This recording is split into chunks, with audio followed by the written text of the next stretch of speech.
Welcome back to the Technobabble podcast. This is episode 59, Digging Deep and Scraping the Barrel.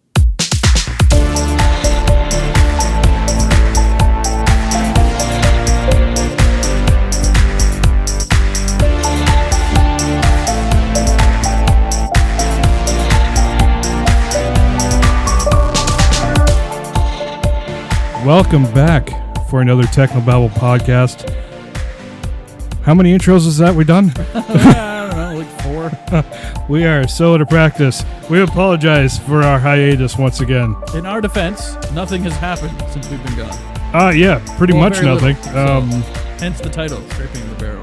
Yeah, we are definitely scraping the barrel. There's a lot of rumor here, scuttlebutt, and nonsense. So it's right up our alley. Yeah, it's what we do all the time, right? Yeah. Yeah, so I'm Jeff, and he's Dan. I am Dan. Hi, Dan. Hi. I'm back again. You're back again? In the lovely studio that is Technobabble Studio. The Technobabble Studios. Is that what we're calling it? The RBG Technobabble Studio. That's too long. The redbluegreen.ca studio hosting Technobabble. We're going to need to shorten that. For branding purposes, I suggest the TB Studios. The TB Studios, the Tuberculosis Studios. Yeah, that's the one. We're brought to you by tuberculosis.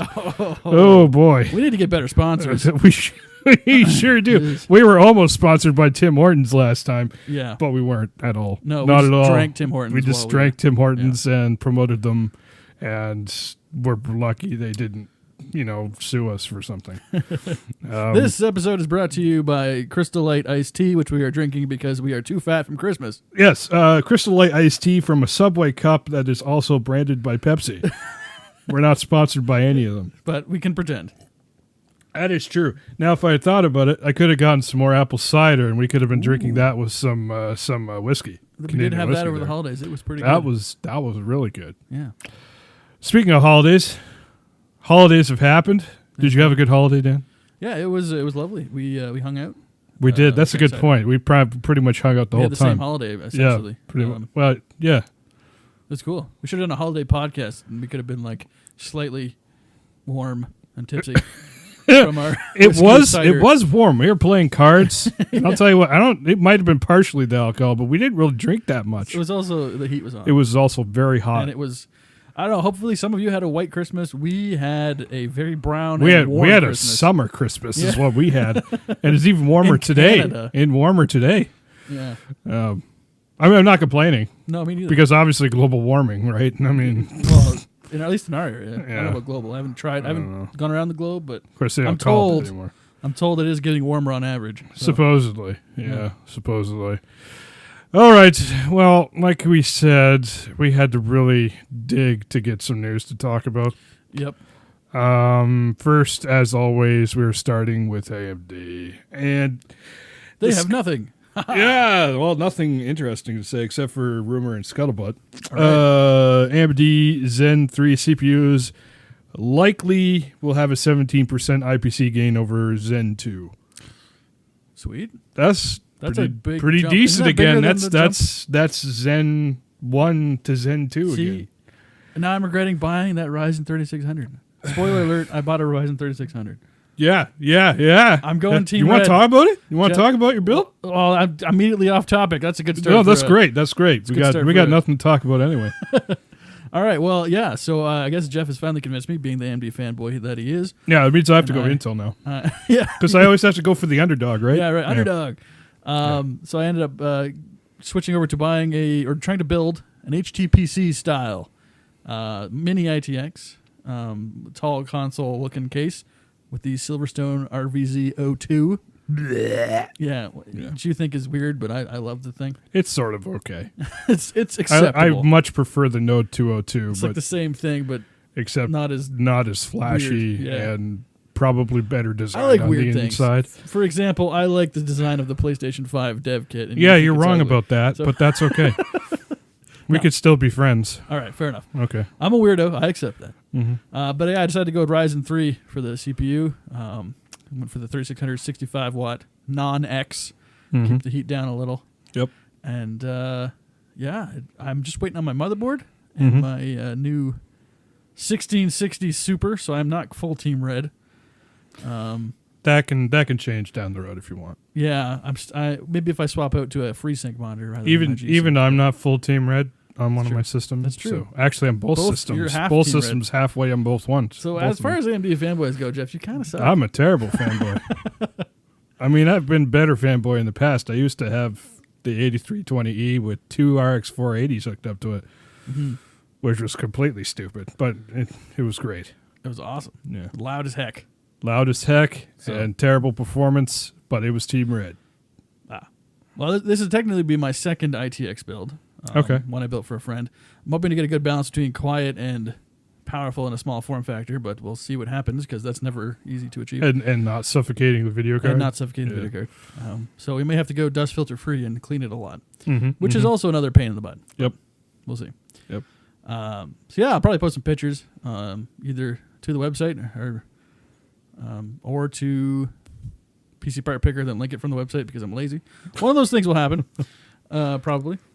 But yeah, that's where I'm going. So, but then of course, we get the rumors immediately that I should have waited for the 4000, even though that's probably going to be. We'll see if that actually comes out next year. It might be early 2021. That's sort of what I'm thinking. But I think it's likely we'll get a Zen 2 refresh this year. The reason I pulled the trigger was that we were finally getting a lower power, like lower TDP chip that actually technically surpasses my old 6700K a little bit. Just about, right? Yeah. So it's finally, I can call it not a downgrade. Yeah, it's a side grade. A side grade, perhaps. Side grade with a couple more cores to deal with. Now, I did do a slight downgrade on the GPU, going from my hefty, hot 1080 down to a 1660. That's temporary, though, right? It is temporary. I think when the new cards come out, I'll pick either the newest or newer AMD or the newer NVIDIA, whatever comes out, and depending on if I can swap my monitors out, because I do like my adaptive sync. I'm a VRR guy, so I just hit VSync and pray. VSync, yeah. Yep. See, I've only got 60 hertz monitors anyway, Yes. so my video cards have no problem. I'm a weirdo again. I have a 100 hertz monitor right now. Mm-hmm. I like running the desktop at 100 hertz, and I like running my games at 60. So bit weird. Yep, you're wrong, but that's me- okay. Again, we can still be friends. If I could hit 100 easily, I'll leave it at 100. Yeah. If it's a big game, 1080 is still really good, but it's getting a little long in the tooth. Yeah. So I usually run it at 60, which I find anything above 60 is kind of diminishing returns on frames per second. Yep. But you do notice. But for a desktop, I love me some fast refresh with that mouse, not going across the screen funny. It's just nice and smooth. I like it.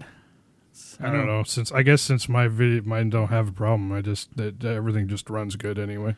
Yeah. I don't know. I would like to have FreeSync. I think that'd be cool, but my Zowies work fine until they decide to be not good. I'll be all right, and I'll upgrade to FreeSync then. But FreeSync. You're using the ITX motherboard that I've got, the Gigabyte B450. In theory, although it has not arrived and or shipped yet, so very good. it's on back order, unfortunately. I mean, I have it. I don't know where it is. I will steal yours. I'm using it. I'm supposed to be using it at a PS2 build, but all those parts have disappeared on me. So this is what happens when you have too many parts. Well, yeah, probably. I probably should have put it on my shelf. Anyway, 70% IPC gain is pretty good, and that will literally blow Intel out of the water at that point. So unless Intel's, depending on when it releases, but. They'll be on what iteration of Skylake by then? Like the 4th or 5th or something? Yeah. Is there any word on 10 nanometer desktop chips again, or is it still? No, they say it's coming, and they keep doing it, and then they release mobile chips that are 10 nanometer. Yes, they got 10 nanometer mobile chips, but I don't know about the. I thought. But it's still Skylake. I thought they'd do another refresh with just full 8-core. I don't know what hyperthread, everything with hyperthreading this time. I don't even care. The last bit of performance out of the 14 that they can get the Skylake platform. So I don't even know what they're doing. Honestly, I don't know. We do have some idea, but we have some rumors and scuttlebutt on Intel that we could pretend to know something about. We do? Yeah. I will say, even the Intel guy previously, I'm still an Intel guy. I haven't upgraded yet. I'm still waiting on my motherboard. But even I have to admit, Intel's floundering. Hence why I bought the Ryzen. But we'll see if I regret that or not. Well, the good news AMD. is if you if the performance is that much improved, you can always swap in another chip. I could, because it should still support AM4. Yeah, and you until should 5000 series. still be able to resell the 3600 for a few bucks. It's true. So I may do that. We'll see. Whereas my 1700 is literally worth nothing now. I get the feeling that I'll be more than happy with the 3600 because I honestly am more than happy with the 6700K, and I probably would still be running it if I could get a cheap, older motherboard to fit it in Mini ITX, and it wasn't, hot, didn't run hot as heck. Yeah. Well, at least it's not a 7000 series. No, those are worse. By a long shot, yeah. But yeah, anything like the old like Z170 or B150 boards are just pricey. There's a few like used ones from China you can get on eBay for okay prices, but even then I'm like, oh, I don't know about that. The only way I'd buy one is brand new because brand new is like $400. You don't know what you're getting from China. Yeah, and eBay, you got to be careful with eBay. I haven't had really any problem with eBay, but you also have to know where you're buying from. Yes, you have to keep a keen eye on. That's all there. Like it shows you that. Yeah, but I don't buy anything from China unless it's coming through a retailer like Newegg or something like that. I don't buy anything from there. So I mean, it was an option. I just and to run it manually, undervolted, but I just decided, you know what, move on, pick up a new one. They were pretty cheap. They were a little bit on sale, not super on sale. I did consider running with the 2600 for a bit, which would be a downgrade, and then would be upgrading to the 4000, which might not have been necessary, but I think the 36 will serve me well. I have been happy with my 1700. Yeah. And I think you're going to be happy because the memory controller on the 3000 series is way better than the ones that are in the 1000, 2000 I'm going to series. attempt to reuse the RAM. That's not going to work for you, but good luck. Well, it should work. It's going to work, but you're not going to get it overclocked to what you want. No, I don't intend to get it much higher than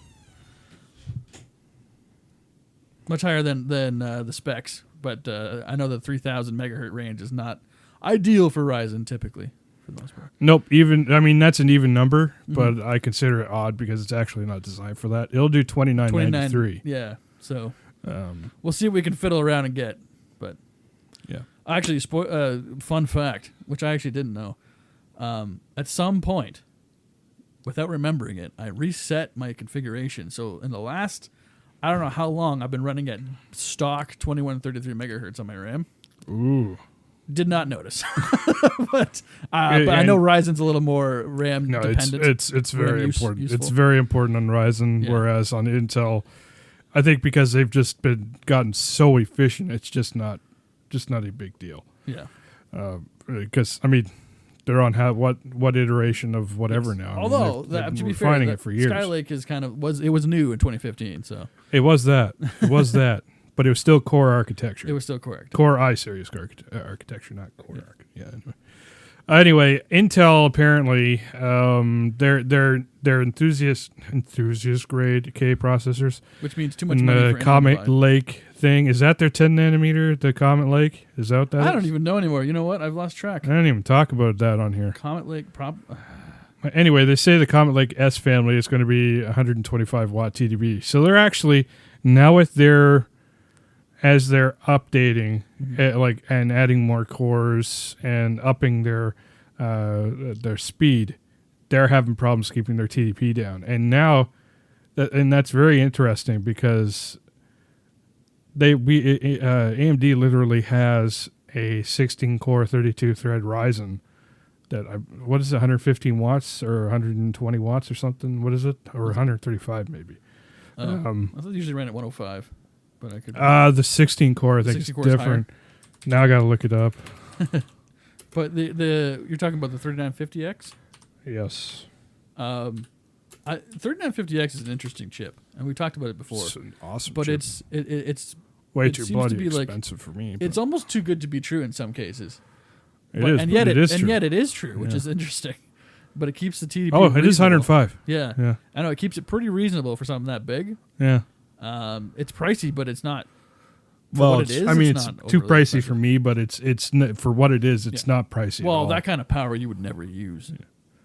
No, I wouldn't. But I would love to have it. Unless you're running, multiple games at the same time in VMs or something. Well, no, it's for rendering. It'd be very useful for rendering. That would cut my rendering time probably by 60 or more percent, because my CPU is not only slower, but it's also older and stuff, and it's got half the threads. So, but it's a monster chip.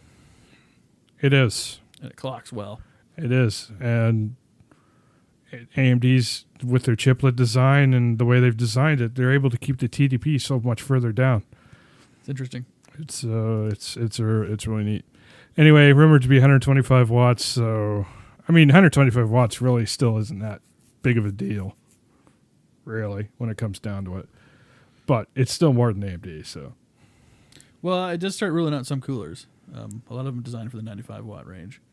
So you're going to start looking at bigger coolers, which you kind of have to expect, I suppose. A lot of people, though, when you're doing, especially K-series processors, you're putting water coolers on them anyway for the most part. Yeah. So if you're an enthusiast level, you're spending. If you're an enthusiast anyway. like me and you, well, except for my next builds won't have water cooling. I was going to say I was an enthusiast. I'm not allowed to be. We're not allowed to be enthusiasts anymore. The pricing is getting out of control for reasonable. So I'm more of a budget person now. Yeah, I'm in the budget. Sucks, man. Right? I bought a Ryzen 5 and a 1660 Super. Yeah. I'm not. Yeah. I'm budget, man. Yeah. Or mid range, I guess. What do you call it? I think you call it mid range. If you're Ryzen 3, then it's budget. Then you're in budget. Ryzen 3 with a integrated graphics. Then you're really budget. Yeah. That is, yeah. We apparently Intel's DG1 discrete GPU has shown up somewhere, and it has 96 execution units. Cool. Guess what? That means absolutely bull nothing. Oh, because all three companies use different things for what they do. So who cares? We don't know what that means. Don't know. Sounds good though. 96. That's a good number of executions. I don't know where they get this information. There should be around 8 shading units, but it still doesn't mean anything. It doesn't mean anything. But it's a rumor, Jeff, and it's a rumor, and we need rumors because otherwise this podcast would not exist, and I couldn't be grumpy about it. Yes. So take that, Raj. Raj.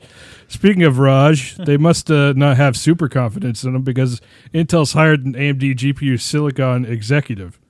They're poaching again, but now this time someone that's specific into silicon development. Excellent. So obviously they wanted somebody else to back them up or something. So I don't know. Yeah, they just need more. More. Well, they're buying everybody, and they still can't seem to get anywhere. Well, they bought half of AMD at this point. You got to.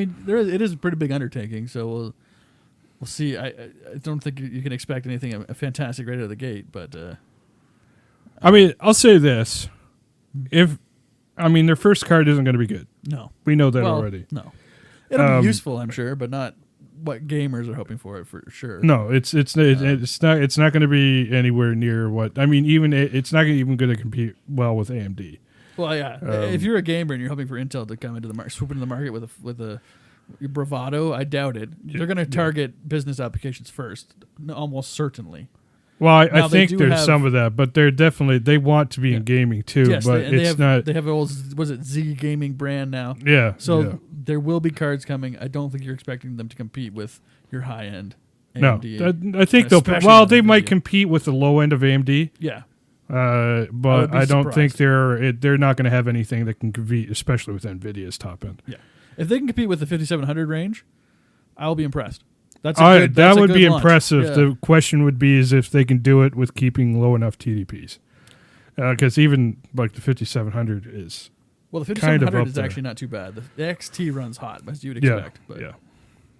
Whoops, that's the one I wanted. Sorry. Okay. So screw Intel. Go. Let's talk about Microsoft. Let's talk about for a guy that's recording on an Intel machine right now. No, I'm not recording. I'm streaming audio from it. All right. I'm recording on my AMD machine. Take it back. My AMD NVIDIA powered machine. Yeah. Empowered by AMD and Intel simultaneously. That's right. My 83. You know, as an aside, I am actually pretty happy with my 8350K. But the point, what I wanted to do with it, was actually have that. What is it? A special edition, the 8086. I wanted that thing. Oh yeah, but that was too expensive here. That was crazy. But now looking back, it actually wasn't terrible. It's pretty because AMD's like the 39 or the 3800 or no 39 was it 3900X. That's around the same price. Yeah. Although it'd be better value now, but yeah. Anyway, it was a collector's item. I tried to win the free one, didn't work out. Yeah. No, I don't know if anybody got those. Oh, because nobody. Well, they didn't announce it. No confirmed winners. Oh, I'm always scared. Not scared. I'm always skeptical about that stuff because they never announce winners of that stuff. So did they actually give it away? Well, that's exactly it. Or did they give away a chance to buy one? Maybe that's what they gave away. Anyway, Microsoft. Let's talk about that. Microsoft. We do actually have a few stories from them. Microsoft doing stuff. They're the most interesting, I guess. They're active because they're weird. All right, first, Microsoft has announced the Xbox Series X, which they quickly renamed to the Xbox X. I believe it's just called the Xbox. Well, they said Xbox X, and then I think you're right. They went to Xbox X. Interesting. But everybody hated the Series X thing, so they're like, all right, we'll just call it the Xbox. Yes. They for those that hadn't seen it, they unveiled their next generation console coming out next year, which same as PlayStation 5 holiday. Looks like a mini ITX tower. It looks like a fridge. Yep. With a slot on the which bottom. I actually don't mind. It's very I kind of like it, and it's probably actually a really efficient design, and it's actually probably really good at cooling the way it's designed. Yeah. So it leaves a little to be desired if you're into flashy aesthetics. There aren't any of those. There aren't really. It's just a block. Yeah. But I mean, some people like that too. There's nothing wrong with that. Yep. Most people hate the name because they came out and they said this is the Xbox Series X, which is a dumb name. They already have an X. Yes. So just call it. They should. I don't get it. Like when the Xbox One X came out, they called it Project Scorpio. Xbox Scorpio is a sweet name. Yep. Or Xbox One Scorpio. At least then I understood they're trying to keep it. It's the same platform as Xbox One. Yep. This one was called Xbox Scarlet. Yep. That's a pretty decent name. But they had to go ahead and call it red. Instead, so they come back now. They say no. Actually, the name is just Xbox. So it goes Xbox, Xbox 360, Xbox One, Xbox again. So the Series X is the high end model, and presumably the Series S will be the budget model. They haven't talked about that yet. They have not. It is rumored though that they are going to do a discless budget model similar to the Xbox One SAD. There will be a discless one. I don't know. We'll see. So they have to really reconsider their price point on that because even now they're selling it at a discount in Boxing Day here, and it's still too much. It's $180. It's still too much. Which is how much below the price of a what's the 1S, a normal 1S? Well, I think that's 100. Well, no, 1S is $299 or something. A 1 terabyte 1S. So you're getting like $100 off. Well, you're getting $100. Well, you're getting $50 off of that if you get one for the regular price. Right. You're actually, I think you're getting like 70 off right now, which is quite a discount. Mm-hmm. But it's still not cheap enough, as far as I'm concerned. Well, yeah. I mean, you're starting to approach because when it first came out, it was like a $20 difference, which is not even close to worth it. You got to think though. Yeah. This console is now in what year of its generation? Yeah, it's and they've announced the new one. Yep. Even like Sony is not even discounting their stuff. Like it's freaking crazy. Yeah. By now, we should be at least $150 cheaper with our consoles at this point, and we're not. It's ridiculous. I'm wondering, like in Sony's case, I know not too long ago they were having shortages, at least in Canadian markets, in terms of stock. Well, so not maybe on now Amazon. that might be part of it, contributing to them not dropping prices. But even Xbox is still controllers, not dropping prices. yes, but I haven't seen a problem getting consoles. Yes. Buying, well, it depends where you're looking, I suppose. But I know for a while their Amazon was out of stock, which is interesting. But I mean, the PlayStation 4 is very popular. Very good console. Well, it is the console this generation. The Xbox has some, with the release of the Game Pass and how good that's been. I think they see a lot of people picking it up on the cheap if they can. So the discounts probably favor them because then you get a cheap thing with a cheap. Well, I think you're way of still getting stupid games. to buy a discless thing, but do what you do. Yeah, I mean, there's a lot of people that just buy digital, so I Yeah, can see them not. yeah, it's going for to start. $100 That's really off going to start or burning $70 people off. until we have some real digital rights. That's really going to start burning people pretty soon. Well, there's probably a legal battle coming. That's on the horizon. That needs for to sure. come sooner than later, but it's not going to happen until people get really angry about it. Yeah, And they don't seem to be getting angry. not yet. Not when even when stuff is really being screwed around with. Yeah, the stuff that's been treading the line, some stuff that's poking over it, Yeah. but not enough, not widespread enough yet to trigger any sort of major backlash. It goes back to just laws not catching up to the digital age yet, and this is a good example of it so far. Yeah, they'd rather fight over bullshit. Anyway. Sorry. Too much politics. Okay, I like the controller. So the controller is exactly the same, except they've put some grippy stuff on the triggers. Like they've modified them, made it a little more fatter. And I like the D-pad. I think they made the right choice to essentially put the Elite controller's D-pad on it. Yeah, I think that's a good idea. looks good. I don't know if I'll pick one up or not. I'm gonna say if it, I it don't would be know. later down the line. I keep saying I'm not going to pick up either one. But I don't know. We'll see. The thing is, right now, I literally don't need either one. well, right now, as a PC gamer, Xbox Game Pass being on PC, you get a lot of really good stuff from Xbox. So I appreciate Xbox in that sense. I know you don't have a lot of interest in what's on there right now, but there's a lot of good stuff on offer. Well, At I least think in my there opinion. is for normal people. I'm an oddball. Yeah, and that's fair, right? Everyone has different tastes. Yeah. So they do lean heavily in certain directions on there. But with that coming to PC, the need to buy an Xbox with my PC being in the same room as my TV is not super high. If they were in different rooms, I consider it. Because you have one subscription, you can run games on both sides. Mm-hmm. And that's pretty good too. Yep. But with Sony having their own set of really good games, I think if I'm going to buy a console, it's probably still going to be a PlayStation next generation. I think that would be the first one I buy Yeah, because me too. I mean everything I want to play on the Xbox is now being released on PC as well. So, I mean, unless the Xbox is just that much more powerful, yeah, and everything is like trending towards it being better than my own PC, which really ticks me off.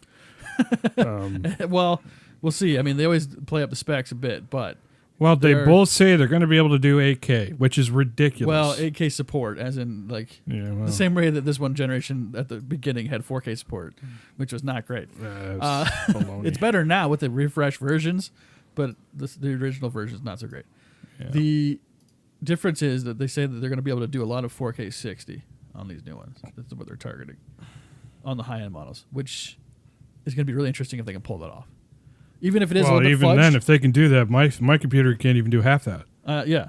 So, I now, don't keep in mind- have a bad system. It's just not. It can't do that. Keep It's in not what mind, it's as a designed for. console, they'll have the benefit of standardized. Oh yeah, they'll be able to. They'll be able Really? to do efficiencies and so on, which Yeah. you can't do with the PC. But it makes it very appealing, right? yeah, it In does. comparison to a computer. The question would be: would I put it over by my TV or would I hook it up to one of my monitors? Why not both? How would I do that? Long cable. Nope, not allowed the long cable, Dan. You get a tripping hazard. Tripping hazard, Jeff. Yeah. But yeah, so that may be something to pick up down the road, or it's exciting, anyways. The other thing that Microsoft is doing that we talked about before in gaming news is they are really looking to push some more exclusives. So that should be interesting to see if they can pull that off and help their next generation console sales. We'll see about that. Yeah, they've been picking up studios like a madman. And Phil Spencer is very dedicated. He's like, we're doing it. We're going to be like Sony. Yeah, So we'll they've tried that before, Yes. and then they closed studios. The thing is, yeah, well, we'll see. That could happen. Buy studios and then no, bye. Bye-bye. And we'll see how if Sony ups their game a little bit on their Game Pass version or their PS Now, as it's called. Let's see. It's $100 US a month. They're not a A month. month? Dang it! I Dang. keep just saying that wrong. That's it's a year. pricey. No, it's a year. Yes. It's a year, and then you're getting like the PlayStation exclusives, Which right? is really so what it's you- different. want, right? Yeah, I mean, a lot of the stuff on Game Pass is already on PC. Yep. So it's not like you're getting any. Like there's some exclusivity there, but not a ton. Whereas a lot of the stuff on the PlayStation Now service is exclusive. Pretty exclusive to Sony. Although they do some weird stuff with timing. Yes, they do, but that's Sony. Sony.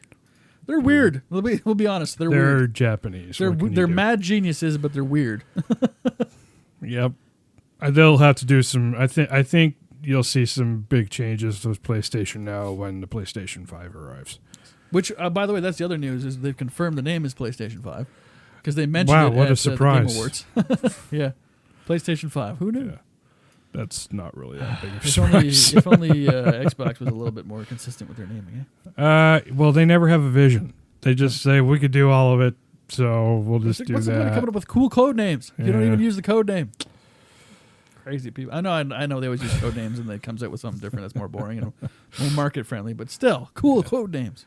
Windows 10 20H1, which is next year's first half Windows update thing. Going to allow you to monitor GPU temperature. So with this recent update, they allowed you to monitor GPU activity and memory, like all of it, pretty much, except for temperature. They didn't let you do temperature. Now you're going to be able to do that too. Excellent. I love that. Nice. That's great. And it's something I never knew I wished I wanted. But I do. So now, can you set custom fan curves? No, they don't do any of that. I can just get rid of my MSI Afterburner. Yeah. Next up, Microsoft. Okay, so I put this here not because I want to tell you how to to not do this. I don't. So this story is about how to prevent Microsoft Edge Chromium from installing automatically in Windows 10. Right. I think you're an idiot if you don't install Microsoft Edge Chromium. That's a bit harsh, but I do think it is. No, you're wrong if you don't do it because the original Edge, which is going to be uninstalled when you put this new one on, and it's going to become as an update with 20H1. Or actually, no, it's going to come next month. Sorry, not with 20H1. Edge is crap. This Chromium edition, though, is compatible with all the add-ons that Chrome already has. Yeah. And it's really fast, and it doesn't have all the Google tracking crap on it. Call me Not to mention, you can't install ad blockers in Chrome anymore. You literally can't. Oh. They block it now. You're not allowed to. Oh, so you can use their own, but like the built-in blocker that they have in it, but it's designed to let their own ads through. So it's not really. So it's not really blocking anything because everybody uses Google Ads. Yeah. So, again, another reason not to use Google Chrome, and I don't understand why people use it when you got such great options like Firefox and you have Opera out there. Opera is really good. Opera's great. It comes with built-in VPN. It's good. Free. It's a good platform. Yeah. I will say though, the new Edge, really good. It's a good, great design. It's incredibly stable for something that's. It's very fast. It's incredibly stable for something that's been in beta for only like 6 or 8 months or something. Which is shocking. That's how long it's been in development for. Coming from Microsoft. I guess they had a really good stable code base to start with, right? I guess, but yeah. It's incredible. It's the design is. It's simple. It's fast. If you're used to Chrome, it's pretty much exactly the same UI wise. Simple, fast, and efficient. Yeah, really. It's really good, and it has the ability to sync with all your stuff, all your Microsoft stuff. Now I don't know how much tracking stuff they have in it. Some. I'm sure there'll be some there, but it's not going to be like Google. So I trust Microsoft a little more in that regard. A little. I said a little. Yeah, a little. Emphasis on the little. Yeah, I know. But, I mean, if you're using Windows 10, you can't get away from it anyway, so it doesn't matter. I mean, I use Opera. Let me be clear. I use Opera as my browser. But the problem is some of your streaming companies don't recognize Opera as a legitimate browser, even though it's based on Chromium. Like everything is except for Firefox. Firefox is separate, but they're recognized. But they don't recognize Opera. Which is weird. So I have to use something else. So I use Edge instead. Yep. I used to use Firefox, but now I use Edge. And Edge everything works great. Edge is good. Why is it, but here's the next thing. Why is it recognized when it's in a beta and Opera isn't? I don't know. It's weird. Anyway. It's just not big enough, I So, think, probably. To me, there's no reason to hold on to Microsoft's old Edge browser. No. If you were using a browser that required something at your work to work on it, you were probably using Internet Explorer 11, which is still built in to Windows 10. You don't need Edge. Edge was junk. Yep. This is a good browser. And I think most work stuff I would expect now at this point would support Chrome or Firefox. I think I'm probably right about that, but I don't work in the work in the business community. There's a lot of weird old stuff that some business. Well, there is that you gotta fire up Internet Explorer 11 and hope it doesn't crash on you. But so if you're at home and you don't need to run anything weird, and even then, even if you do, like Edge wasn't going to run it anyway, so just install Edge Chromium. Just do it. And it's not going to be called Edge Chromium. It's just going to be Microsoft Edge. It's the new version. So it's better. It's so much better.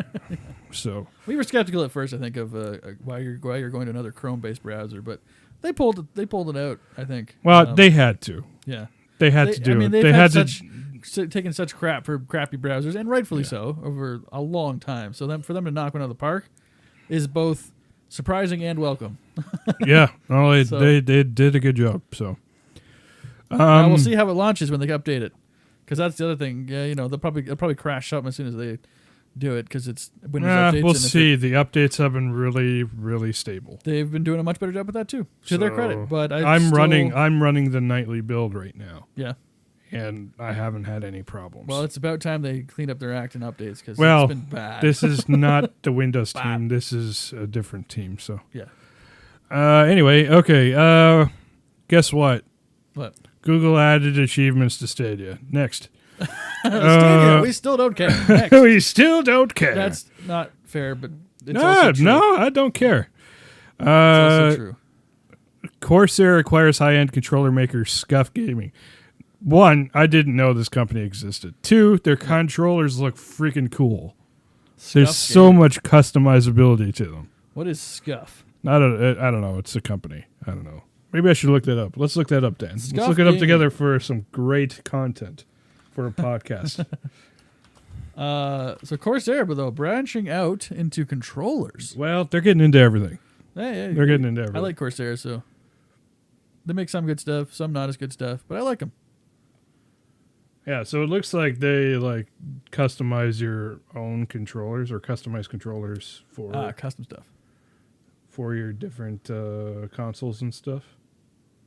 It'll be interesting to see how mainstream they take that then. I would expect as mainstream as all their other failed stuff is done. I shouldn't say failed. I mean, Elgato is pretty. Their stuff is it's known, but it's still pretty niche. Yeah. And I expect this is pretty niche too. And I expect these prices aren't very good either. Well, it's Corsair. There's a tax. Usually Corsair has some good stuff, but it'll cost you. I'm looking right now. I'm just curious. And that's coming from me. I'm a fan of Corsair. Not their mice, though. I never liked the Corsair mice. I had one, and it was so the M90 or 95. Their bottom end prestige model of the Xbox controller is $160 US. Well, that's I would just buy the Elite controller. Yeah, me too. That thing's amazing. Yeah, and it's customizable and stuff. Mind you, that looks like a pretty well built controller, but who knows until you have one in your hand. But yeah, so that's that. Out of my pay grade range there. It's a bit pricey. I mean, I could buy it, but I'm not going to waste my money on something like that. I could buy 3 regular controllers for that, at least right now, because of Boxing Day. Controllers are really, really good. They're very good, especially the second generation. They're built really well. Yes. So yes, Cyberpunk 2077 developer renewed. Why didn't they just say CD Projekt Red? Everyone knows who CDPR. CDPR, yeah. renews the Witcher license with its creator. Because they're like cyberpunk developer renews Witcher license. Yeah, I Even know, though they've right? Never It was like, what? released a cyberpunk game yet. They haven't even released it And they've yet. released Why are 3 we Witcher talking games. about it like Plus- that? plus Yeah. games. Anyway, that's cool. I think if Cyberpunk 2077 is successful, then you can say that. You can Yes. say it like that. Yeah, they're just assuming success. Which Yeah. honestly, No, I it's don't probably assume a pretty success. good bet. I don't know. Would I you mean, assume- it'll be no. okay, but I first person. I mean, for you personally, but I mean, I think it'll be a critical success. It's a pretty safe bet to be a critical success. We'll put it that way. Oh, critical success, yeah, Yes. because everybody, critics 'Cause they give a critics are crap. dumb. Anyway, Well, but there's that's that, okay. But CDPR actually gives it crap for the most part. Well, They're they a bit do, weird yes, but it sometimes, doesn't mean that their stuff is good, even though it has been. Yeah. They also pulled that dick move with their card game recently. Yes, the Gwent move. So they don't do everything well. Oh no, and they're not perfect, and their games aren't perfect either. Witcher 3, great game, not perfect. Yeah, people seem to forget that The Witcher 3 was a glitchy mess when it was released. Yep, It was terrible. I mean, it good was game, fun. but it was in really it bad was very shape. glitchy, and the combat was pretty clunky. Still is a little clunky. I like it. It is a bit, yeah, but I mean, by the time I played it, it was pretty good. Yeah, But before that, I mean, most people were making fun of it because it was such a glitchy mess. but it's a fun glitchy mess, and they fixed a lot of the glitches. Yeah. That's good. That moves us right into Geektainment because I got a couple stories about that because I needed some filler. Welcome to the filler section. So this actually ties right into the previous The Witcher Netflix show released. I haven't watched it because I dropped Netflix, but you have watched at I least watched one the episode. first episode. Yes. First episode was very good. Yes. I really Okay. enjoyed it. It's not getting good reviews, but Okay. I think people are liking it, but critics are not. Okay, I for can see some that. reason. I did see a lot of criticism that says that it doesn't really explain itself well, but I don't know if I'm a great person to answer that. I have never read the books, but I have played the game, so I do have a backstory, like a bit of knowledge of the universe, at least a little. I know. Is it Cavill or Cavill? Henry actor Cavill. I Cavill? think. Yeah. He does an amazing Geralt, at least based on the video game version of Geralt. From what I could tell, Kevin mentioned that as well. He said he was like swordplay and all this stuff, Yep. everything just bang He's very on. good. Yeah. The first, But he's also episode, he's a big gamer, so yes, he's played the games, yeah. and he really wanted to. Not be, just those games. He plays plays lots a lot. of games, but he has played them. Yeah. and he really wanted to be Geralt from the sounds of it. And it shows. He does a great job. He does the You voice can perfectly. tell he's excited to play it. Yes, he does a great job. The story was a bit. It was complicated in the first episode, but I followed it.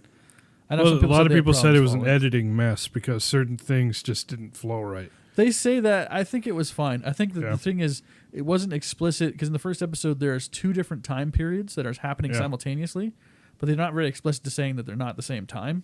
So I can see how that gets a little confusing. But you do you can figure it out, but it's not immediately obvious.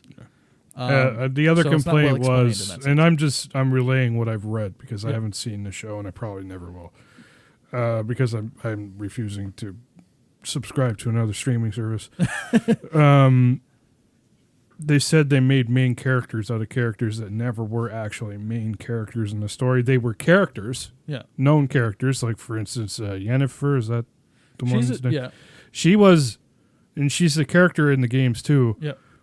But she's never like a prominent main character. Do you know what I mean? Like, I mean, she's Yeah.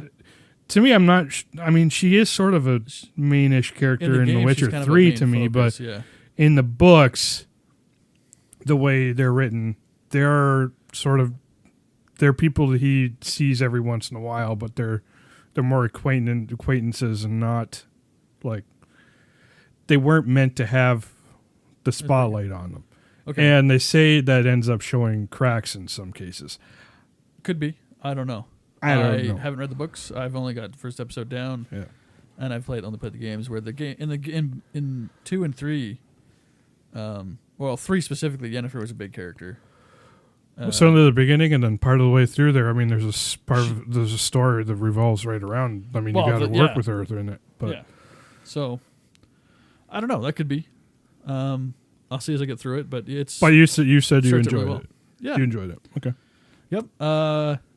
Yeah, I could see, especially coming in fresh to the series, like for if you're a critic or whatever, coming in fresh, you might feel like they didn't explain a lot about the characters, and they did. Geralt himself was pretty well fleshed out. He had a lot of like talking to himself or to his horse that kind of explained how he felt about things. Mm-hmm. Other characters maybe not as much, although they're not at the beginning. There's really only a couple characters that you get the sense that they're actually going to continue. So, so yeah. I'm assuming this is written by it's not episodic. This is a whatever you call it, whatever the saga, Game of Thrones saga. No idea. Oh, okay. Again, I've only seen one episode, so all right. I was concerned when somebody compared it to Game of Thrones. This is the new Game of Thrones. I think they do that because, and again, if they said this is the new season 1 of Game of Thrones, that's not. To me, though, I'd say season 1 Game of Thrones is more confusing than the start of The Witcher. But anyway. Well, no, that could be. I just really liked season 1. All the seasons after that to me was. This one is definitely not as slow as the start of season 1 of Game of Thrones. Mm-hmm. Because they definitely had some action and, stuff progressed. Sean Bean made that season. That's Sean Bean was really good. Yeah. And he died. I think the reason they compare it to Game of Thrones is because it's dark fantasy, it's violent, and it's got naked people in it. I think that's. Yeah. But I don't know. Again, like I said, I've only seen one episode, so take my opinion with a grain of salt. But I really liked it, so I'll definitely finish off at least the first season here and see what happens. Good. All right. Cool. Something I've been watching, which I just watched the last episode today, is The Mandalorian. And you watched up to see episode 3 with me, I think. 4. Four the other episodes, day. Yeah. What were your impressions? What did you think of it so far? It's good. Yeah. It's simple. Not a lot of words are said, which is kind of nice. I like that, personally. For a change. If you're coming off of something that's a little wordy. I like both styles. But yeah, it's definitely the best Star Wars content I've seen in a while. Not to be too critical of the new movies, but I hate them. And also to be clear, we haven't seen the newest one. I have We're not. both, as far as I know, planning not to see it. Rise of Skywalker, I just couldn't be bothered right now, to be honest. Yeah. It's not that I'm busy. I just don't want to see it right now. So maybe later when it's on Disney Plus or something. Yeah. So I watched, the final episode was released today at 3 a.m., which actually means I missed it by half an hour because I went to bed at 2:30. Ooh. Yeah. I know. I'm like, Anyway, really impressed. I love the fact that it's episodic. I also love the fact that with it being episodic, they haven't done it in a way that they say to themselves, we have to have 42 minutes of content, right? Because that's a traditional broadcast thing. Yeah. Instead, Jon Favreau has went and said, we're going to make the episodes as long as they need to be. So there are a few that are around 34 minutes, and there are some that almost go a whole hour. Okay. So I didn't notice they were varying in length, but I guess that's true. They do, actually. I really like that, and again, I really like the fact that it's episodic. It's actually refreshing that you get a whole story in one episode. At least most of the time. The first 2 episodes sort of ran into each other. But I think that's okay because you're trying to establish the world. And often that's the way TV shows are too. It's really good. The actors are really good. And you'd only have to remember like 5 people. All the other characters that show up throughout the episodes, they're incidental. They're important to that episode, but after that, forget it. It's like Star Trek. Yeah. You got your few main characters. Everybody else that shows up, they're only going to be there for that episode, so you don't got to remember them afterward. It's surprising. I mean, it has certain saga qualities to it so far, but it is kind of refreshing to see an episodic. There's an overall saga to it, but Star Trek has that too, or at least Deep Space Nine and Enterprise sort of had that, and certainly, Discovery's all saga. It wasn't for a little bit there. It was sort of episodic and it's just refreshing kind of to see a new, like a modern show that has an episodic style. So you don't see it as much anymore. Yeah, and they released it week by week too. They didn't release it all at once, which I also think has a certain quality to it because it allows you to have a time to absorb what has happened in previous episodes. And it also lets you, which I think is an important thing, allows you to use your imagination to speculate on things that may be happening in the next episode. I think that's something, like, it may not sound like much, but I think that's something that people miss out on because everything's like, oh, well, the story's just going to tell me, so I'm just going to turn my brain off and watch. It's kind of fun to think about, oh, but what if this happens or what if this happens? Yeah. You don't get that when Netflix or whatever it is just throws it all out at once at you. Yeah, I mean, to me, I've watched 4 straight, so I haven't really got that experience. I guess, but That's true. That's fair. That's But- fair. it's good. But I really like it. Like I said, the main characters are very good. And I think it really benefits in the same way that I know a lot of people didn't like Solo, but I actually enjoyed Solo. I In the love same way Solo. that Solo benefits from not being a mainline story, where it's kind of like it's Star Wars universe. So everything you recognize a lot of stuff. You know what's going on with the technology and everything. Yep, everything's established But already. it's not like your Skywalker saga. It's a sub story with different characters, and it's interesting. Yep. Yeah, I think that's a nice, refreshing take. Yeah, And I really appreciated it. Following a Mandalorian bounty hunter is actually quite interesting. So Yeah, as far as I'm concerned, they should be bringing Jon Favreau on to do, if they ever do mainline Star Wars, ever again. He should be. well, He should will. be on the team. There's no way they're not going to. It still makes tons of money. So Well, it'll be a different. they said it's going to be some time before they come again, but It'll be a different thing, but you know it's coming. yeah. It's printing money for Disney. So Well, yeah, it is, and it shouldn't be because the recent movies have not been good. nope. The mainline movies, anyway. I'm actually interested to see going further on to see what they do with the next trilogy because they said they have been planning a new trilogy. Although that's I would been like in him to chaos, go to the Old Republic. but that'd be cool, I would love to go to especially if the that Old gets us Republic. another Old Republic video game by proxy. It won't, but if No, it as does, long as the awesome. MMO is out, we're not going to get another one of them. Which is a good MMO, but I want It starts out so slow. It does, but I So love slow. it. I really like that MMO. It's one of my And favorite it's ones. it's kind of janky. It's Oh, yeah. Total. But they did something really interesting with that dialogue system. I really enjoyed that. I guess I didn't play it enough. I tried to get through like the beginning area, and I've never gotten past it. Oh no, because it it's does so, start out slow. That's for sure. so slow. But it's also very interesting. I get into it. I'm like, all right, first 10 minutes, no lightsaber. Now give me my lightsaber because I want a lightsaber. And then that's How not did what you happens. play Until Republic 2? You spent like half the game without a lightsaber. Which? On that? Well, yeah, not sort of, but you can blast through that game pretty quick. Yeah. So I don't think it took me that long. Oh, But- those are such good games. But anyway, The big news here after we've talked about it, season 2 is coming in fall 2020. So it's basically following the format of this year, but we're gonna have season 2 then. So looking forward to that. And of course, everybody loves Baby Yoda, and I think that's the reason why half the people are watching is like, oh, is he gonna make another baby noise? I mean, it is adorable. yeah, Baby Yoda's pretty cool, but Mandalorian is really good. I really enjoyed it. So let's do a quick gaming round table. I don't think we have a whole lot to talk about because I think we're going to do more talking on Yes. I believe we're going to have a stuff Game and of the Year nonsense Game of the Year show stuff. like everyone does. Yeah. It'll probably be more. We have in the past done like we have a top single 10. game. Well, yeah, we've had in the past done like a top 10 thing. I don't know if we can fill out a top 10 this year because it was not a great year. I got to for try and gaming. play a lot of games. Play some tonight. Yeah. Get some snuck in there. Yeah. But no, I think we're gonna do like different categories and try to flesh that out. And Mhm. so yeah, stay tuned for the exclusively gaming podcast if you like games. Yep. And if you like Game of the Year shows, since everyone does one, you're not sick of them by now, then stick around for ours. But is there anything specific? We you want promise it's going to be almost interesting. it might in fact interest you. It might, in fact. It might That not. is correct. It might, in fact, even interest us. I hope so. We're doing the podcast. I mean, our own opinions always interest us, right? That's right. We're always full of ourselves. That's why we do a podcast. So I think. I don't have a whole lot to talk about. I have played a couple games. I bought it. Steam sale's on right now.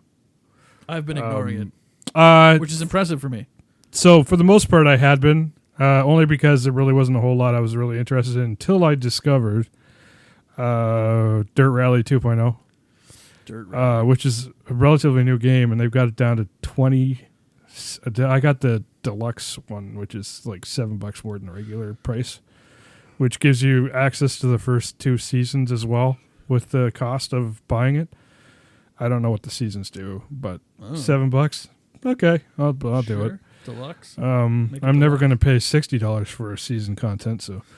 But 27, I think it was, something around there. Graphics. So they say the graphics are way improved over the previous game. They're improved. I mean, there's nothing wrong with them. They look good. But I wouldn't say they're like this incredible boost from the previous game. My computer runs it no problem over 60 frames per second on maximum. It automatically detected that. I just turned everything up to max. And it's not like these games are never like flashy like Forza is. And even my system runs Forza fine over 60 FPS all the time. Like it's usually around 80 to 90 at 1080p. So I mean, it's fun. It's good. I can only play so much of it at a time because when these rally games, they make you do a whole section at once, and that's usually it can take quite a while to do. So I'm good at playing games in bursts because I usually only have bursts of time. Although I have time right now. Yeah, vacation time. Woo! Yeah, nice, right? Yeah, yay, vacation, making no money, but hey, it's vacation. So that's all right. And I picked up Xbox.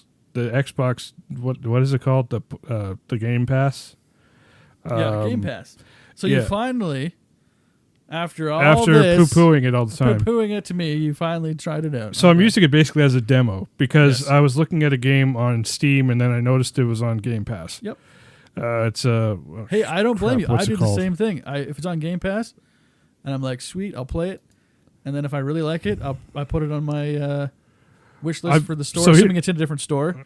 Yeah, and then I'll buy it when it goes on sale. So this game is on sale on Steam. Yeah. So I wanted to know if I actually wanted to buy it or not. Well, $1 to try the game. Yeah, I'll do that. Not bad.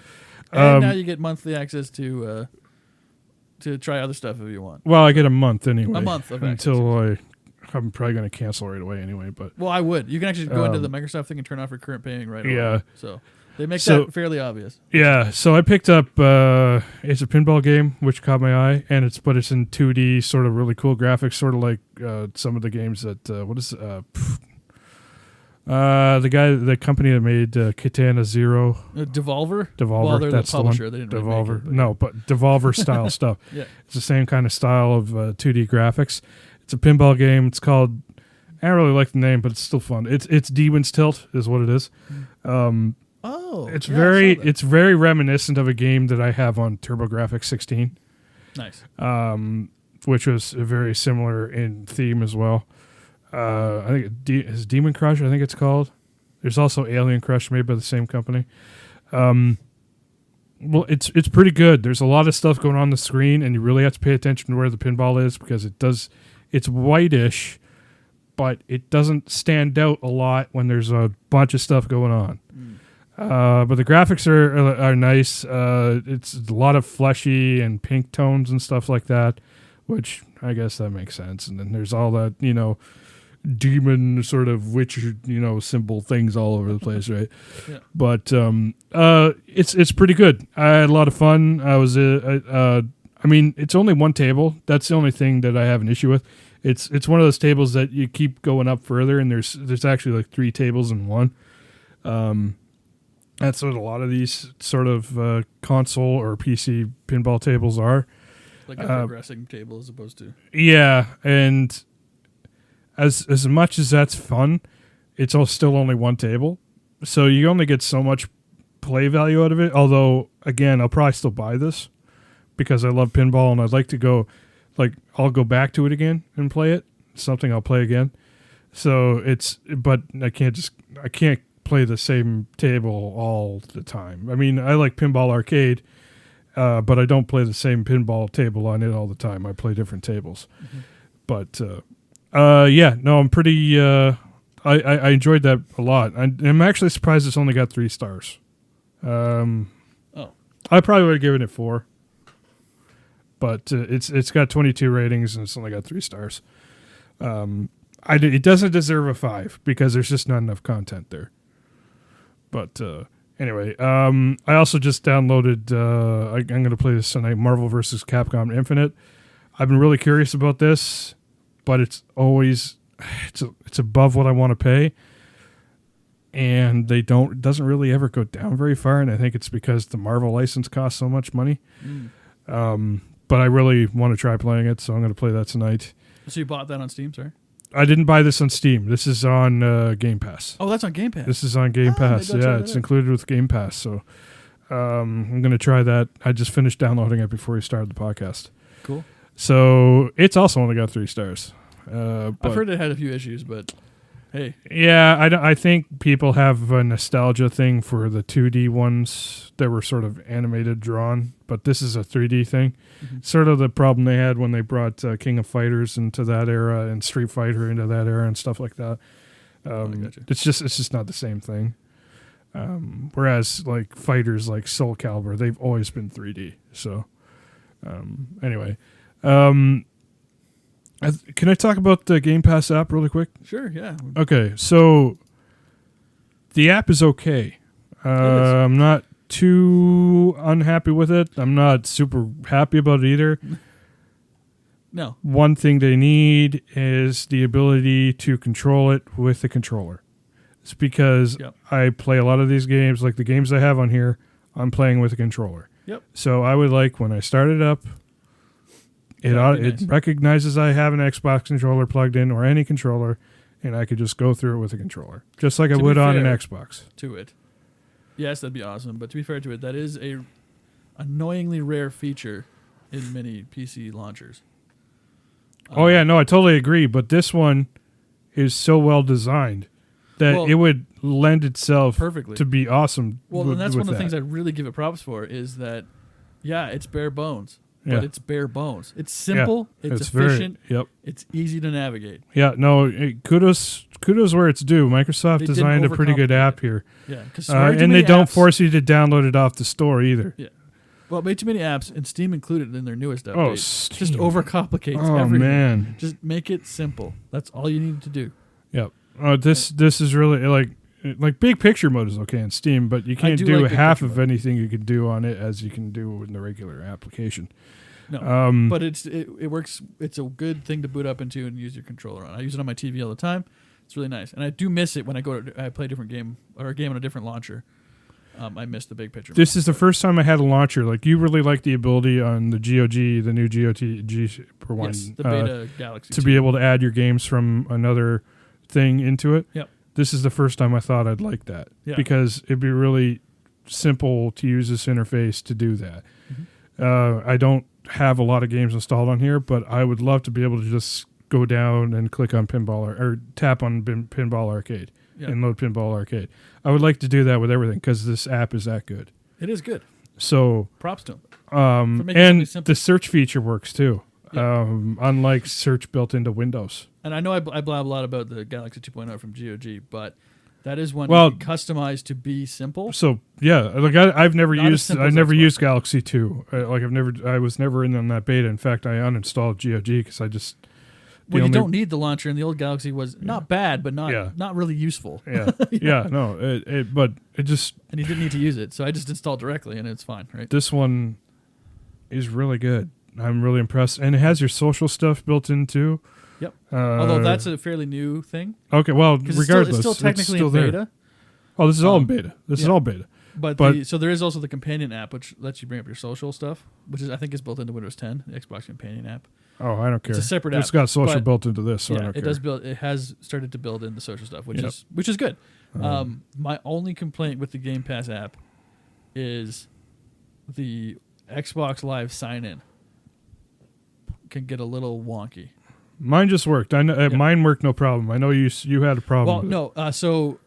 And it works fine. There's nothing wrong with it. Mm-hmm. But why it needs you to pop up and sign into Xbox Live is a bit odd because you're already signed in. Right. When you launch the app, because you have to be signed in to have your subscription active, right?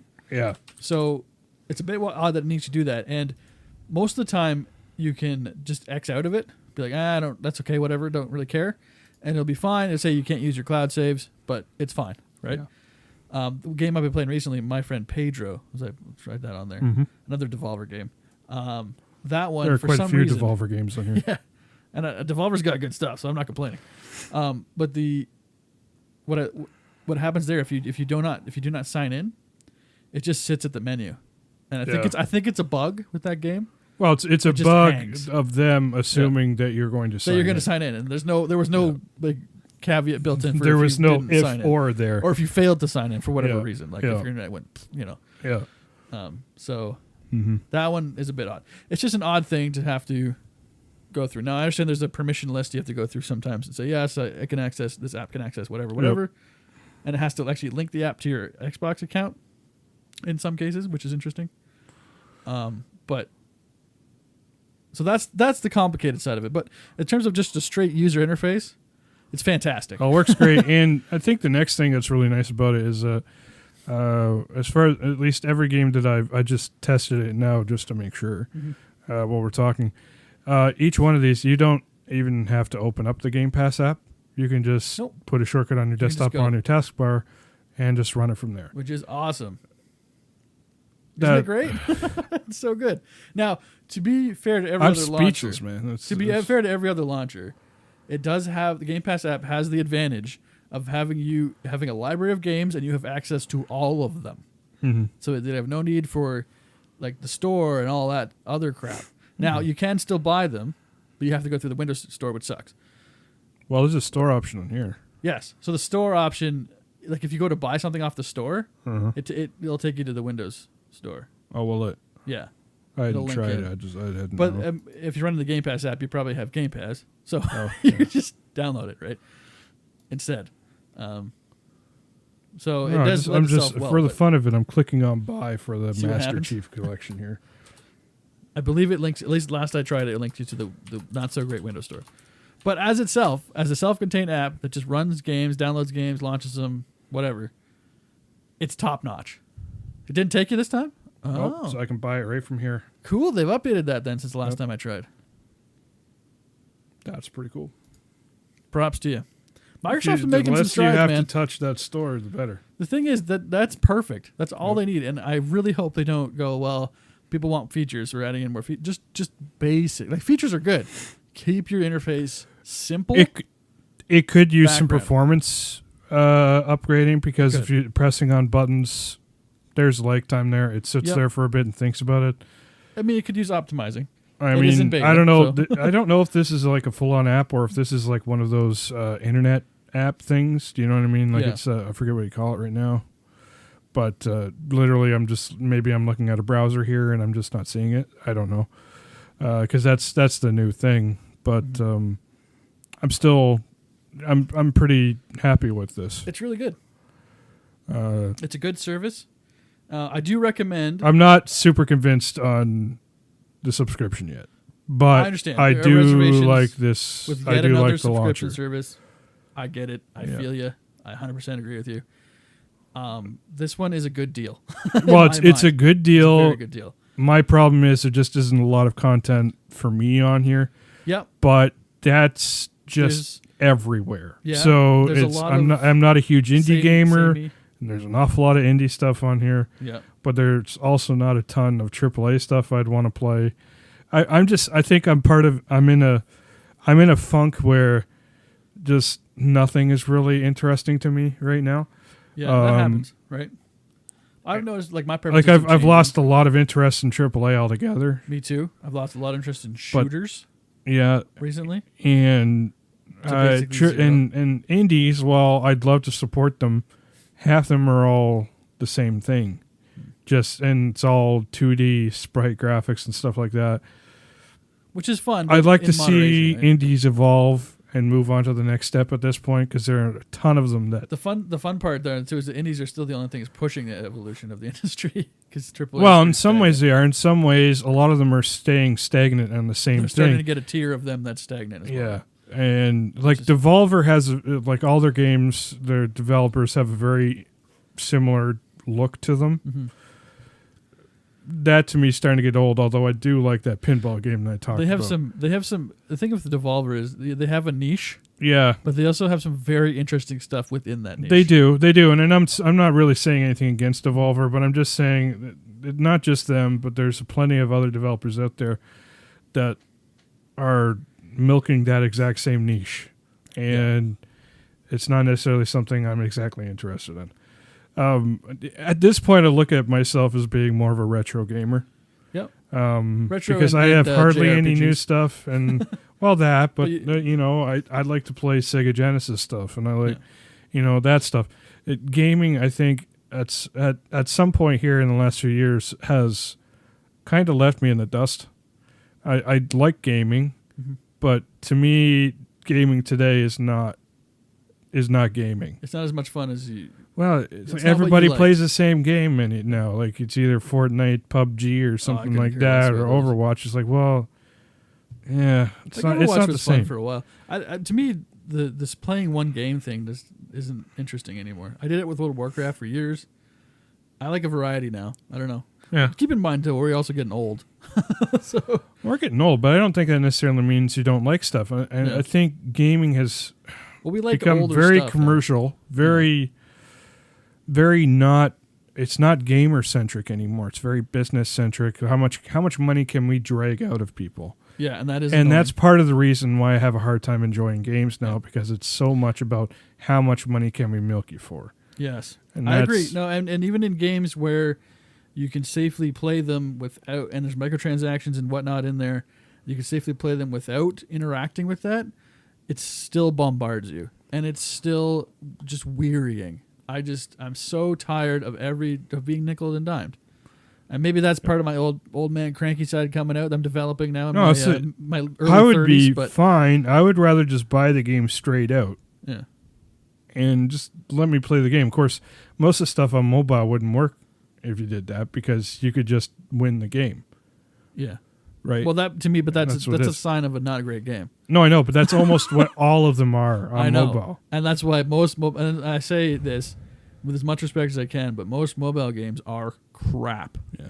Just bad. There are some really, really, really good ones. Really good ones. Well, I think they're good concepts, but I think because they've wrapped them all around this system of we're only going to let you do so much in a day, and if you want to do more, you got to pay for it. See, I'm immediately out. Out. So I play some of those games, and at one point I paid money to do that stuff, and then I realized, holy shit, I just spent $200 on something.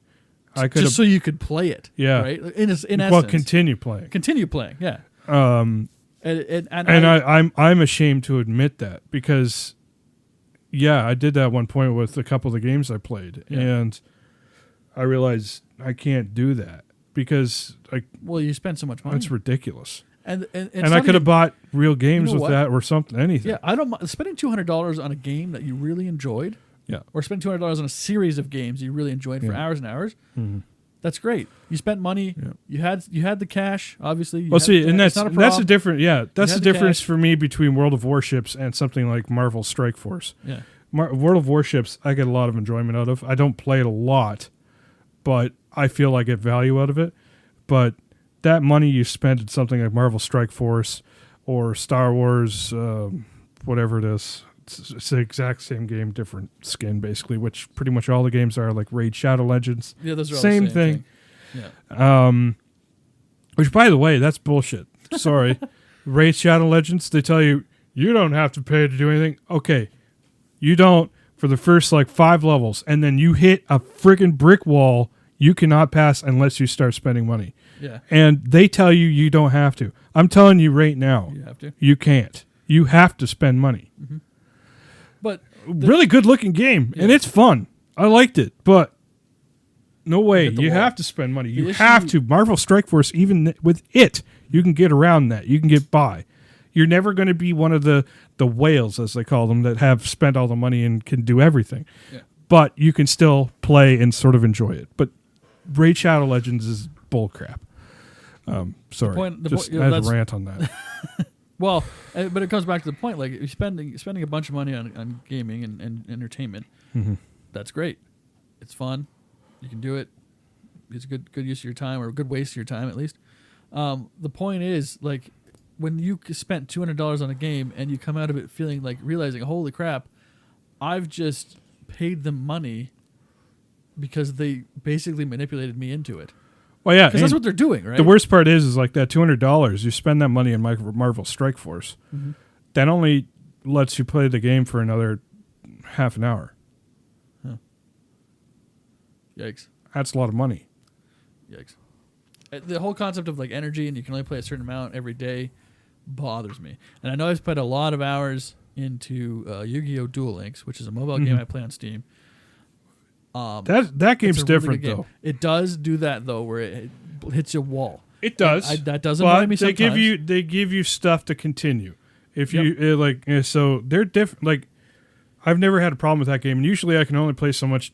Like I like Yu-Gi-Oh, but I can only play so much at a time anyway. Yeah.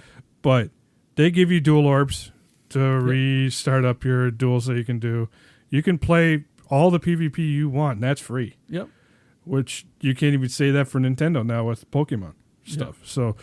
So it's a special case, I think. It's one of those it's something where Konami did something like actually nice. They follow the same method, yeah. But they did it in a much better way than most games it's that follow far that method more for accessible. For some reason. Don't get us wrong. You could spend money. You could spend a lot of money on that game if you want. But I actually think the prices are quite reasonable compared to Strike Force. It's still a lot of money. Don't get me Still wrong. Too much. But no, But it is. But in I am comparison to these other games, it's far more reasonable because I think you can get more.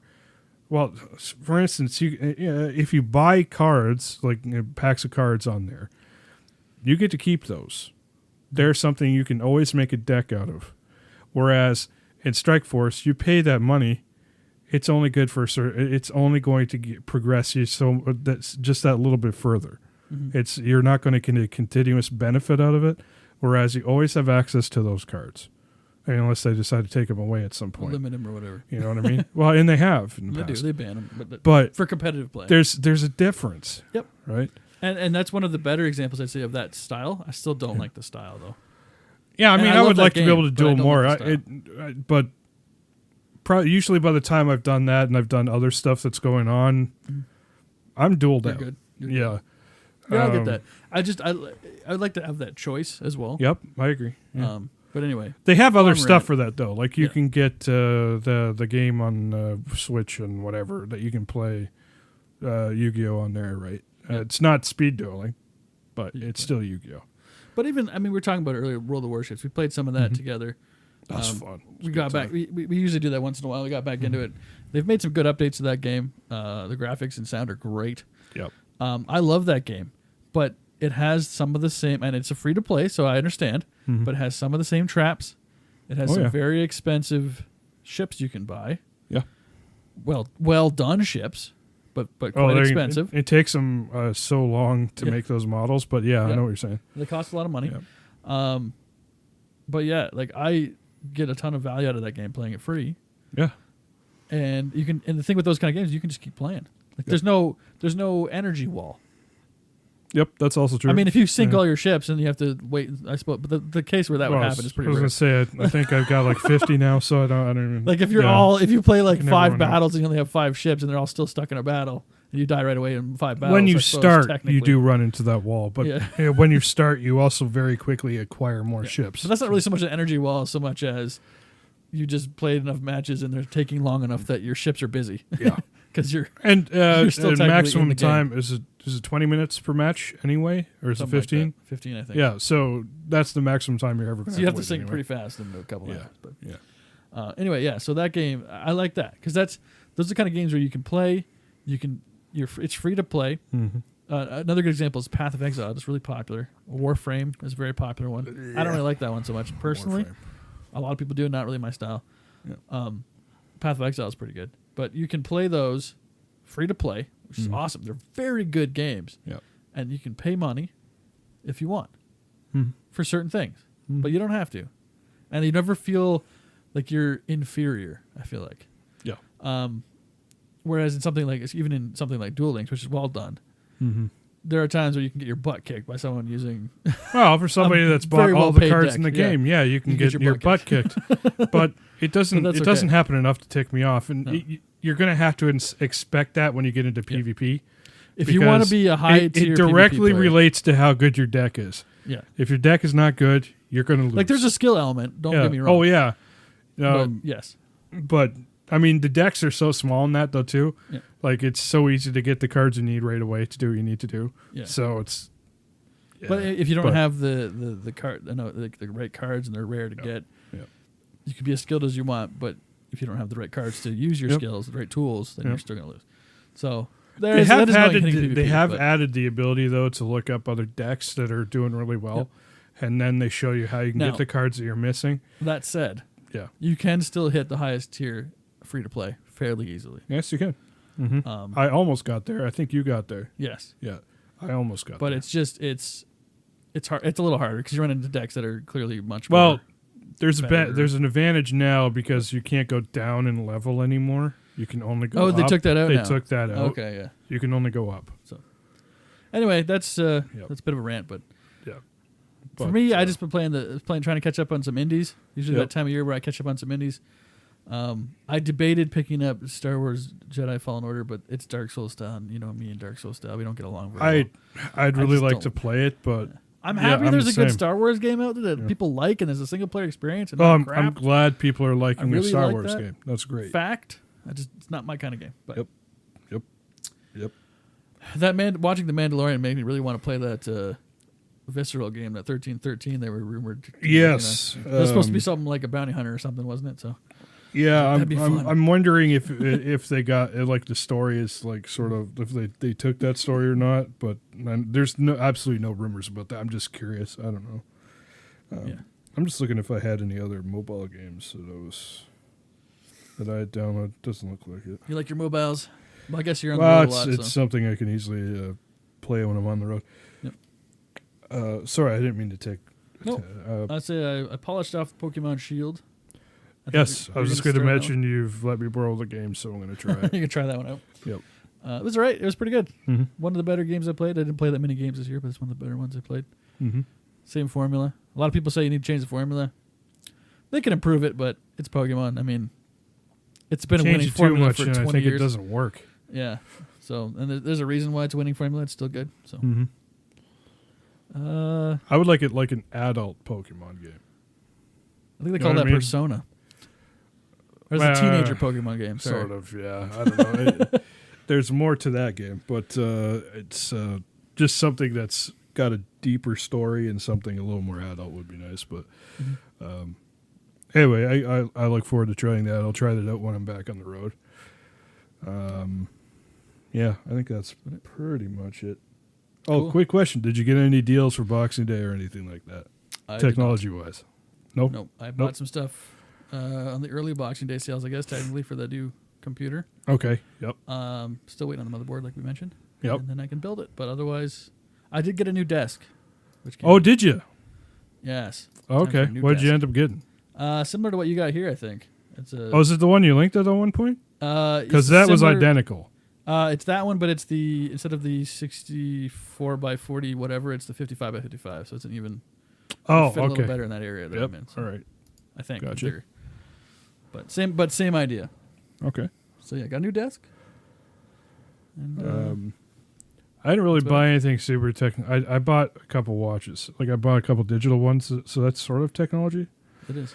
But other than that, I think we've gotten screwed here in Canada because they start our sales at Boxing Day, or not Boxing Day, at Black Friday. And here in Canada, they just continue it all the way to the end of December. And it's the same sales. And like everything has it's been the on same sale sales, and they're not really good sales. No. There were a couple good deals on, and they're still on some R3 and R5 powered laptops. Mm-hmm.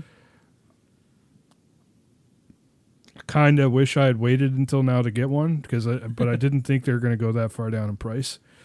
At the same time, I'm not playing World of Warcraft anymore, so it really doesn't matter. And they also wouldn't have an optical drive, so I couldn't watch DVDs. So that's actually, I thought about that after I talked to you because you thought you might list it. Yeah, it's my DVD player now, so I'm playing DVDs in my truck with it. So So you're not gonna sell off your probably older not. I'm lobby. probably gonna hang on to it. Your ThinkPad. My ThinkPad, yeah, with the built-in U-turn in the screen, it gets sort of bent like that a little bit. Came that way though. Curved. Yeah, curved the wrong way, unfortunately. But anyway, yeah. Okay. Well, I guess that's it. I think we got everything. We're just rambling now. So Yes, we do. I'm gonna eventually remember how to do this podcast. And there we go. I got some music going now. The out of practice edition. Technically. Yeah. This is the practice edition. Yeah. All right. Well, thanks for joining us, everyone. Thank you for being here, Dan. Yeah. You can get the podcast pretty much anywhere, so I'm not even going to bother to tell you where. You can go to our website, though, and stream it if you want. Occasionally, I put reviews of stuff up there, which I have a lot of reviews to write up. I always have a backlog of that. Eventually, I'll have some more stuff up there for you. And What's the website called, Jeff? redbluegreen.ca. I said that. You did? Okay. Yep, I did. redbluegreen.ca. I did say that. redbluegreen.ca. Let's say it one more time. redbluegreen.ca. Check that out. And yeah, thanks for joining us. And we'll talk to you next time.